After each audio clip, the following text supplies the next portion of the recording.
जैसा कि last episode में हमने देखा कि हाओ शन और बाकी सभी ने शॉपिंग कर ली थी और अब गाओ यिंगज़ी सभी टीम को बुलाकर इकट्ठा करता है और वहाँ फिर बहुत सारे एयरशिप्स आ जाते हैं जो इन सभी को इनके एग्जॉस्टिज्म लेवल पर ले जाएंगे। सभी इन बड़े शिप्स में जाने लगते हैं। बाल्ट हीलर इसे देखकर काफी एक्साइटेड है और लिंसन इसके बारे में बताता है कि ये यहाँ का सबसे अनोखा शिप है जो कि स्पिरिचुअल क्रिस्टल से पार किया जाता है और ये युद्ध में काम आता है। वो जल्दी से इस शिप की तरफ जाने लगते हैं, लेकिन तभी हम एक सुंदर लड़की को यिंगज़ी को थप्पड़ मारते हुए देखते हैं और हमें पता चलता है कि ये उसकी वाइफ है। यिंगज़ी फिर से अपनी वाइफ को अकेला छोड़कर जा रहा है, इसलिए उसकी वाइफ बहुत ज्यादा दुखी है। हाओ शन और उसके दोस्त उनको देख रहे हैं। यिंगज़ी अपनी वाइफ को संभालता है और कहता है कि कहीं तुम्हारे हाथ में मुझे मारते वक्त चोट तो नहीं लगी। उसकी वाइफ कहती है कि ये सब बंद करो, तुम्हारे पिछले 4-5 सालों से कोई खबर नहीं थी और अब फिर जब तुम मेरे पास आए फिर से जा रहे हो। वो बहुत ज्यादा गुस्से में थी, इसलिए यिंगज़ी उसे शांत कराने के लिए अपने पास ले लेता है और गले से लगा लेता है। ये देखकर सभी दोस्त शर्मा जाते हैं और बाल्ट हीलर कहता है कि यिंगज़ी अच्छे से जानता है कि एक लड़की को कैसे शांत कराया जाता है। अब यिंगज़ी उसको किस करके वहाँ से उसे अलविदा बोलकर जाने लगता है और उसकी वाइफ फिर से उदास हो जाती है कि ना जाने अब और कितने साल मुझे वेट करना पड़ेगा। यिंगज़ी अंदर आता है और शिप को चालू कर देता है और इनका शिप अब एग्जॉस्टिज्म पास की तरफ जाने लगता है। यिंगज़ी रास्ते में इन्हें बताता है कि तुम पहली बारी बॉर्डर पर लड़ाई करने जा रहे हो, इसलिए तुम्हें जानना जरूरी है कि आखिर क्यों एग्जॉस्टिज्म पास तुम्हें दिया जा रहा है। असल में 6 गेट है जहाँ से डेमन्स अंदर आ सकते थे। इन गेट को पास कहा गया है। सोर नाइट टेम्पल ने ड्रैगन पास को प्रोटेक्ट कर रखा है। मैजिक टेम्पल ने गैलन पास को प्रोटेक्ट कर रखा है। South eastern fortress warrior temple के द्वारा और 10,000 beast pass hall of souls के द्वारा प्रोटेक्टेड है। ज़ेन नन पास को हीलिंग टेम्पल ने प्रोटेक्ट कर रखा है।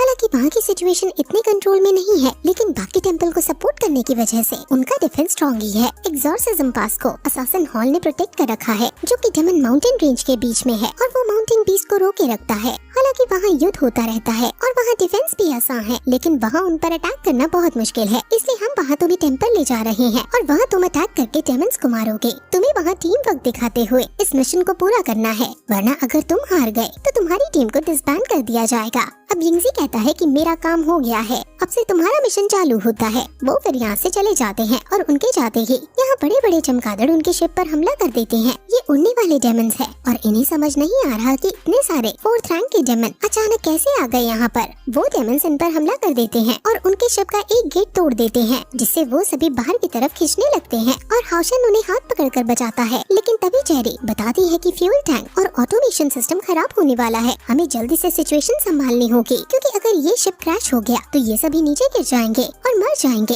हाओ शन तुरंत हाउवे को बुलाकर फ्लोटेशन टेक्निक को यूज करवाता है और हाउवे उस पूरे शिप को हवा में उड़ाने लगता है, जिससे सभी को अंदर वापस जाने का मौका मिलता है। लेकिन हाउवे ज्यादा देर तक इस शिप को नहीं उड़ा सकता है और उन्हें जल्दी से ये ठीक करना होगा। लेकिन फ्यूल सिस्टम इनका अब खराब हो गया है और ये शिप अब खुद से तो नहीं उड़ सकता है, किसी को इसे मैनुअली ही उड़ाना होगा। इसका फ्यूल स्पिरिचुअल पार्ट जैसा ही है, इसलिए लिंसन कहता है कि मैं ट्राई कर सकता हूँ। उसके पास ऐसे कुछ क्रिस्टल्स हैं। अब हाओ शन प्लान बनाता है और जेरी और लिंसन से शिप को उड़ाकर वापस ठीक करने को कहता है। बाल्ट हीलर और वॉरियर वैंग से वो इस शिप के पीछे खड़े होकर जो भी डेमन्स आए उनको मारने को कहता है और खुद वो कार के साथ शिप के ऊपर चला जाता है और वहाँ जो भी डेमन्स आ रहे हैं उनको मारने लगता है। लिंसन फिर से शिप को कंट्रोल करने में कामयाब हो जाता है और धीरे धीरे शिप अपने पैरों पर खड़े होने लगता है। लेकिन फिर भी अभी उन्हें दिक्कत हो रही है, क्योंकि डेमन्स कॉन्स्टेंटली उस शिप को नुकसान पहुँचाए जा रहे हैं। असल में ये आसमान में है और इनका ये कंफर्ट जोन है, इसलिए हाओ शन वगैरह को बहुत दिक्कत आ रही है। लेकिन फिर भी वो पूरी जी जान लगाकर इन बीस्ट को हराने की कोशिश कर रहे हैं। लेकिन तभी वहाँ 5th ऑर्डर पी बीस्ट आ जाता है, जो मैजिक सोनिक वेव इन पर छोड़ देता है, जिससे ये सभी बहुत दर्द महसूस करने लगते हैं और शिप इनका फिर से नीचे गिरने लगता है। लेकिन तभी हाओ शन उस बीस्ट पर हमला कर देता है और फिर वो फिर से थोड़ा स्टेबल हो पाते हैं। लेकिन वो बीस्ट अब खुद उस शिप से टकरा जाता है, जिससे हाओ शन नीचे गिरने लगता है। उसको नीचे गिरता देख कायर भी उसको बचाने के लिए कूद जाती है और ये दोनों हवा में एक दूसरे का हाथ पकड़ लेते हैं